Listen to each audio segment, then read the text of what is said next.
Hello दोस्तों, जियो study पे आपका स्वागत है। आज हम भारत के संविधान में राष्ट्रपति से संबंधित अनुच्छेद को देखेंगे और पढ़ेंगे। साथियों, आप जानते हैं कि भारत में राष्ट्रपति का पद सबसे सर्वोच्च पद माना जाता है और यह एक संवैधानिक स्थिति का पद है। अभी हाल में आप लोग देख रहे हैं कि राष्ट्रपति का चुनाव भारत में बहुत तेजी से यह प्रक्रिया चल रही है, इसलिए हम राष्ट्रपति के अनुच्छेद के संबंध में जानेंगे। और ये केवल चुनाव तक ही नहीं संबंधित रखता है, ये हमारे प्रतियोगिता में भी क्वेश्चन बनकर हमारे सामने आता है। तो साथियों, हम इसे देखते हैं। अनुच्छेद 52 में राष्ट्रपति के लिए जो व्यवस्था किया गया है वो किया गया भारत के राष्ट्रपति। अनुच्छेद 52 भारत के राष्ट्रपति। अनुच्छेद 53 संघ की कार्यपालिका शक्ति। संघ की कार्यपालिका शक्ति अनुच्छेद 53। अनुच्छेद 54 राष्ट्रपति का चुनाव। अनुच्छेद 55 राष्ट्रपति के चुनाव का तरीका। अनुच्छेद 56 राष्ट्रपति का कार्यकाल। अनुच्छेद 57 पुनर्चुनाव के लिए अर्हता। यानी यह बात कही जा सकती है कि राष्ट्रपति को पुनर्चुनाव होने के लिए यह अनुच्छेद 57 से संबंध रखता है। अगला देखते हैं अनुच्छेद 58 राष्ट्रपति चुने जाने के लिए योग्यता। यानी भारत की जो राष्ट्रपति चुना जाएगा उसके लिए क्या क्या योग्यता हो, यह अनुच्छेद 58 में रखा गया है। अनुच्छेद 59 राष्ट्रपति कार्यालय की दशाएं। अनुच्छेद 60 राष्ट्रपति द्वारा शपथ ग्रहण। अनुच्छेद 61 राष्ट्रपति पर महाभियोग की प्रक्रिया। बच्चों, ये महाभियोग शब्द जो होता है इसकी प्रक्रिया क्या है? राष्ट्रपति को पद से हटाने के लिए संसद के किसी भी सदन में महाभियोग प्रक्रिया लाई जा सकती है। यह भारतीय संविधान अनुच्छेद 61 में रखा गया है। अनुच्छेद 62 राष्ट्रपति पद की रीति की पूर्ति के लिए चुनाव करने का समय। यानी राष्ट्रपति का जो चुनाव होता है उसके लिए जो व्यवस्था भारतीय संविधान अनुच्छेद 62 में रखा गया है। अगला देखते हैं अनुच्छेद 65 उपराष्ट्रपति का राष्ट्रपति के रूप में कार्य करना।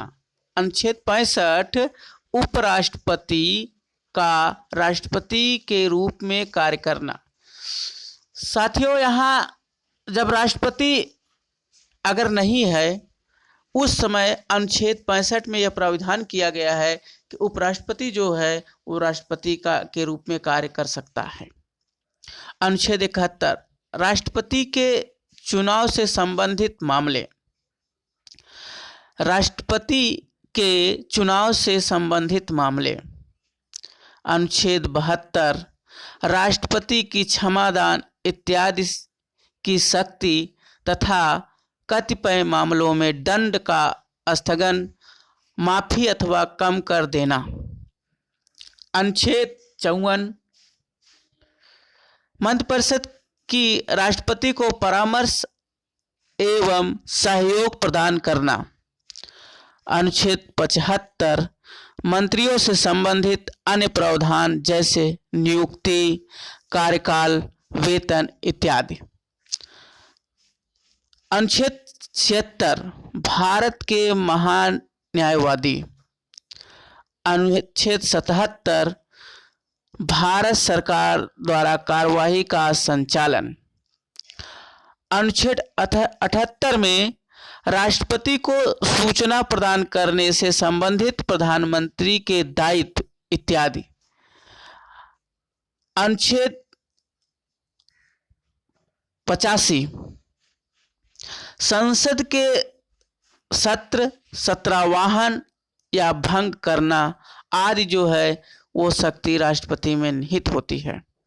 अनुच्छेद 111 संसद द्वारा पारित विधेयकों पर सहमति प्रदान करना। अनुच्छेद 112 संघीय बजट यानी वार्षिक वित्तीय विवरण। अनुच्छेद 123 राष्ट्रपति की आदेश जारी करने की शक्ति। राष्ट्रपति की आदेश जारी करने की शक्ति। अनुच्छेद 153 राष्ट्रपति की सर्वोच्च न्यायालय में सलाह देने की शक्ति। राष्ट्रपति की सर्वोच्च न्यायालय से सलाह लेने की शक्ति। साथियों, इसके साथ साथ आप जानते हैं कि राष्ट्रपति में बहुत सारी शक्तियां विद्यमान होती हैं। आपको मैं जानकारी के लिए बताऊं कि आपातकालीन शक्ति भी राष्ट्रपति के अंदर विद्यमान होती है, जिस पर राष्ट्रीय आपातकाल जो अनुच्छेद 352 में रखा गया है और राष्ट्रपति शासन का जो अनुच्छेद है वो 365 और में तक निहित है, यानी 356 से था 365 तक। और वित्तीय आपातकाल जो है बहुत महत्वपूर्ण अनुच्छेद है 360। इस तरीके से आप देखते हैं कि राष्ट्रपति में बहुत सारी शक्तियां निहित है। वह राष्ट्राध्यक्ष के रूप में कार्य करता है। साथियों, यह जो अनुच्छेद है आप इसे बहुत धैर्य से कंठस्थ करिएगा।